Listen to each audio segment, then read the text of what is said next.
I just realized if you listen very carefully to the 4 other guests of honor, you have just figured out the secret to success as a writer.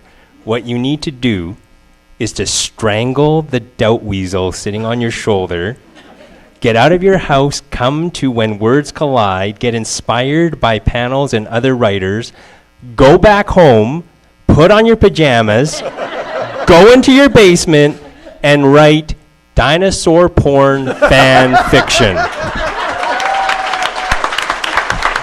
Good night.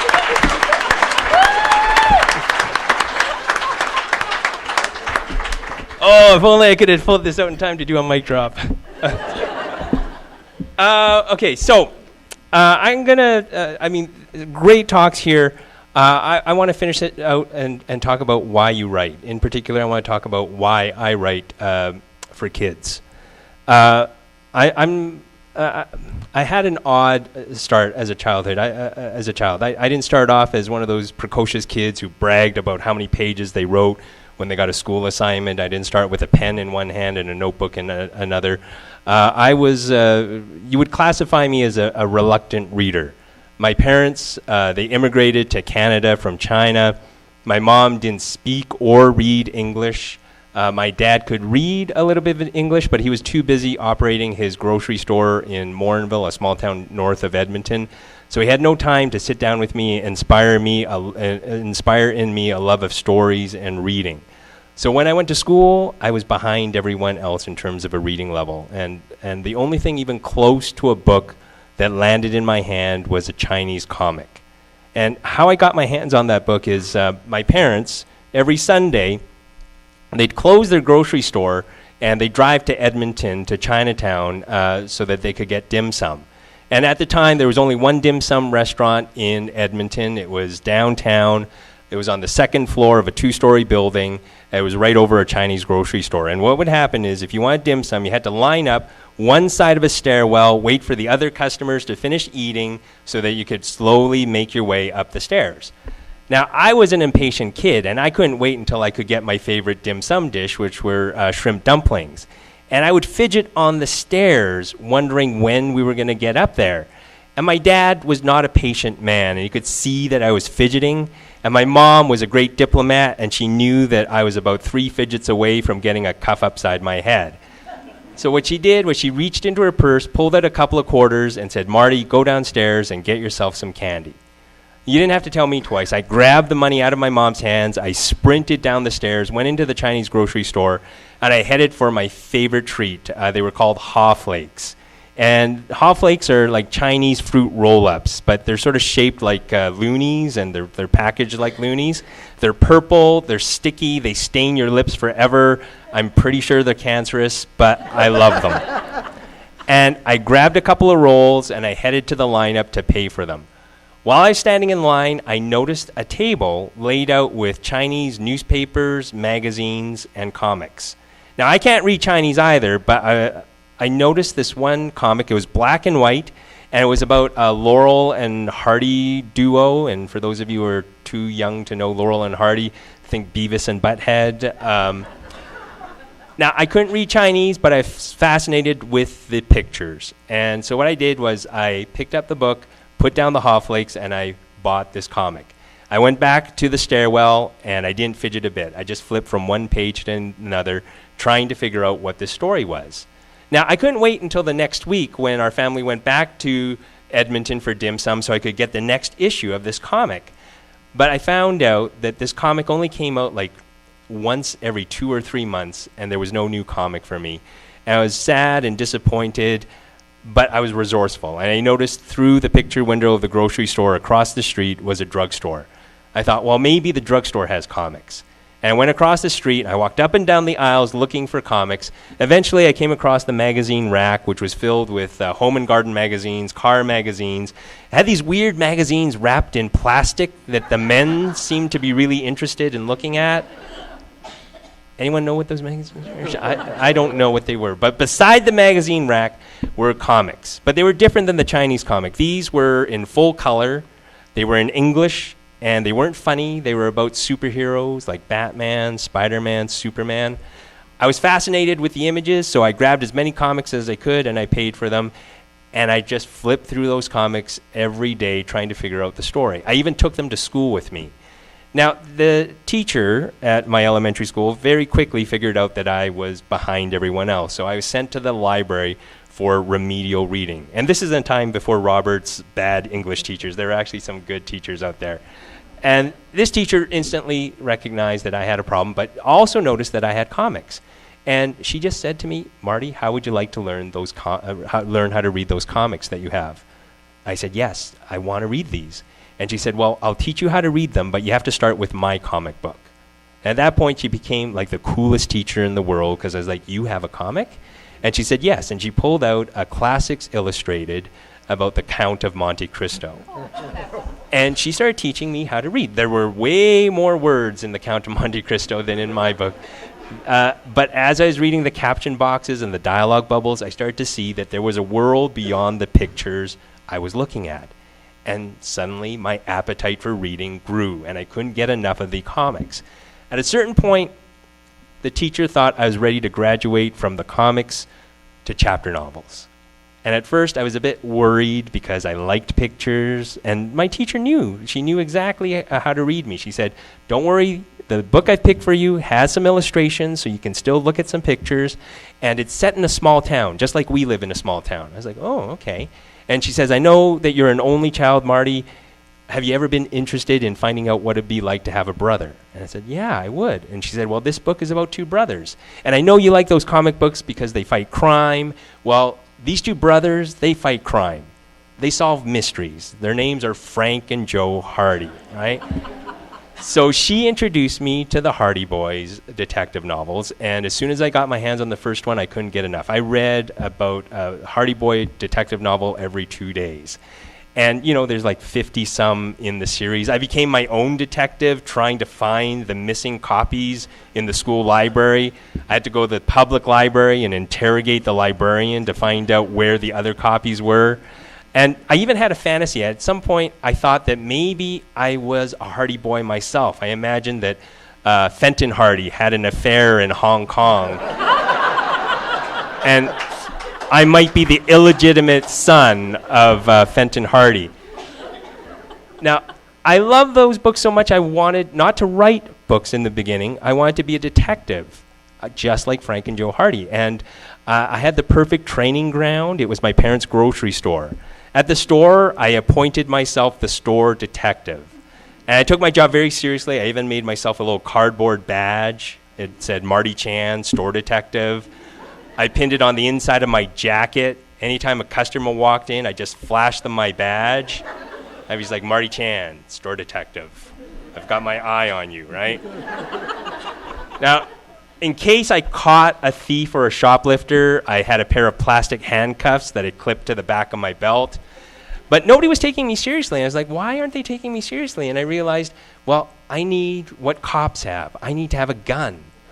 So I got my hands on a water pistol called the Super Squirter. I filled it up and I jammed it down the front of my pants. Unfortunately, the Super Squirter was super leaky. So I didn't look like a store detective. I just looked like the boy who couldn't get to the bathroom in time. But I remember I patrolled the aisles, and one Saturday morning, I thought I caught a shoplifter. It was an older woman. Her name's Mrs. Johnson, and she would come to my dad's store with her own shopping cart. She'd always start off in the produce section. She'd grab some grapes, and while she was shopping, she'd pick 1 or 2 grapes off the bunch, and she'd eat them. But when she went to the till, she never told my dad that she ate the grapes. So I naturally thought she was trying to steal grapes from my dad. And so one day, when I saw her eating a grape, I walked up to her, pulled out my water pistol, and I said, Mrs. Johnson, you're under arrest. She just laughed and patted me on the head and said, you're a strange boy, get on your way. I was like, this is no fun at all. In a Hardy Boys detective novel, she would panic, she'd run, I'd chase her, maybe I'd squirt water on the floor, she'd slip, I'd tackle her, I'd handcuff her. My dad would say, I'm so proud of you. And then I started thinking, hey, you know what? What happens in stories is way better than what happens in real life, so maybe I should just start writing my own detective novels, and that's what started me down the road of writing. And in fact, now I have a mystery series, the Marty Chan mystery series, which is my homage or tribute to the Hardy Boys. And it was my mission in writing these books to try to appeal to the kids who are just like me, kids who didn't know how to read or didn't want to read, but I wanted to engage them with something that was a mystery and something that was funny. Now, here's the thing. When you write these books for kids, you can make a difference in their lives. It's amazing what one book can do to one reader. And I found out this firsthand. I don't know if you're familiar with the life of a kids reader, but a kids writer, but we get to go out to schools and libraries to meet kids and try to inspire them to read. You need your flu shots and a lot of Purell so that you don't get the germs. And so I have toured across Canada, visiting schools all across this country. And the one experience I had still stands out in my mind. And it's a story that sums up why I write for kids. I remember I was at a rural school, farm school, and the school predominantly Caucasian kids. And I remember I went in, I would talk about my inspiration behind my books. I'd talk about how these books were inspired by my childhood experiences growing up in Morinville. Like, this is The Mystery of the Cyberbully. And when I was a kid, I was the only Chinese kid at school. The kids would tease me because I looked different. But that all changed one day when everybody saw this movie that came out in the 1970s. And this movie was called Enter the Dragon. And Enter Dragon starred Bruce Lee, right? And all the kids thought Bruce Lee was like the coolest guy in the world. And then the kids looked across the schoolyard at me, and they started to get these weird ideas. They went, hey, you know what? Bruce Lee is Chinese. Bruce Lee knows Kung Fu. Marty Chan is Chinese. Therefore, he should know Kung Fu. Now, I didn't know any Kung Fu at all, but I liked the fact that the kids were starting to talk to me, so I lied and said I was a martial arts master. Then they asked me to prove it, and I had to find a way to trick them. And I saw the movie Enter the Dragon like everyone else, so I started thinking, hey, if I just imitate the moves that Bruce Lee does in the movie, everyone will think I'm a martial arts master. So I remember I practiced taking off my shirt, doing Kung Fu poses. I don't know if you remember the Bruce Lee movies, but he's got that amazing tiger growl. I tried to imitate his growl, except his growl sounded like, "Rrrr!" My tiger growl, "Ee!" Right? And I remember 4 guys insisted on learning Kung Fu, and I invited them over to my parents' house after school to show them some of my moves. And I remember they came to my parents' house. I sent them down into the basement. I went upstairs to my bedroom to get ready, and I remember I could hear them downstairs, and they're all like, oh, wow, this is so awesome. We are in the temple of Marty Chan. And I was like, I'm in big trouble. So I pull together whatever I can find from my bedroom, I head downstairs, and I tell the kids, I will not teach you Kung Fu, but let me show you this instead. I reach behind my back, and I pull out a pair of nunchucks. Now, nunchucks, you know, the sticks of wood attached with a chain, you swing them around very quickly. Now, I didn't have the real thing. I just pulled together these things from my bedroom. So I took 2 comic books, rolled them up, wrapped masking tape around them, and tied them together with kite string. So I'm holding these things up, and the kids are like, oh, wow, show us how they work. And I thought, okay, I got to do this now. So I just start swinging these comic book nunchucks around, and the kids are like, oh, wicked, that's amazing. I thought, hey, maybe I do know Kung Fu. So I got faster with these things. I flipped them over shoulder, under my arm, behind my back, over the other shoulder, and I started thinking, you know what? I think I'm just as good as Bruce Lee. No, wait a minute. I think I could be even better than Bruce Lee. Because the one thing that Bruce Lee never did with his nunchucks is he never threw them between his legs. And as soon as I did, I found out why. So I would tell these stories about my childhood experiences and get the kids excited about reading my books. Well, at this one school, predominantly Caucasian kids, but in the back there was a little Korean boy.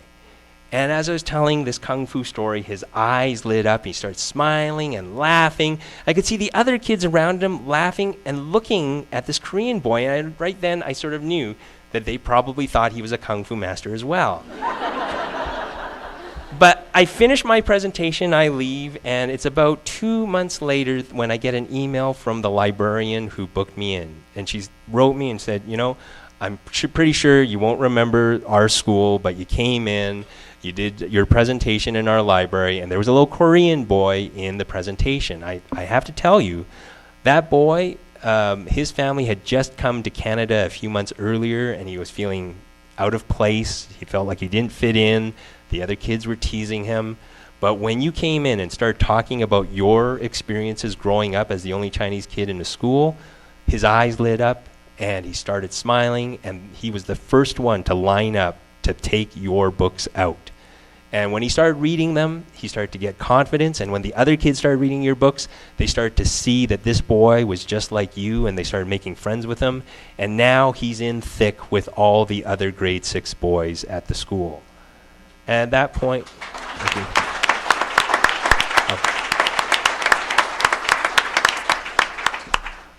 point, I realized that's why you write. And you don't have to write for kids. Whatever you write, if you can make the difference in one reader, you can open up that world for them and inspire them to see a world that's beyond the edge of their nose. And for me, that's why I write, and that's why I will continue to write every single day, even if it's dinosaur porn fan fiction. Good night.